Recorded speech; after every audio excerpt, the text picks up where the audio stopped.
बेसेन नाङै गथ' जोनोम जानो हानाय सावस्रि बादा जानिटभा IVF सेन्टाराव फैगौ 20 दिसेम्बराव अदालगुरि मेडिकेलआव बेसेन नाङै गथ' जोनोम जानो हानाय सावस्रि केम्प फोसावनानै होदों। गथ' गैयै थासारिजों जुजिनाय, नैथि खेब गोर्बोआव थानो गोब्राब जानाय एबा गुबुन गायनेक'लजिकेल जेंनाफोरजों मोगा-मोगि जानांनाय जराफोरखौ बाहागो लानो थाखाय हांख्रायनाय जादों। रोंगौसा हान्जाया बेनि सायाव सुबुरुन होगोन।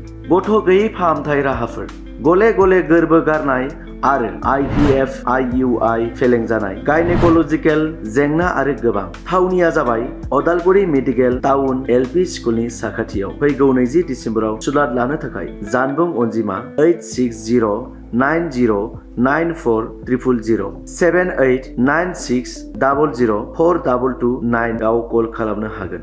बिमा-बिफा जानायनि फारसे गिबि आगान लानायनि बे खाबुखौ दाबाव। दानो रेजिस्टार खालामनो आरो रोंगौथि गोनां सुबुरुन सिबिथायखौ लानो हागोन।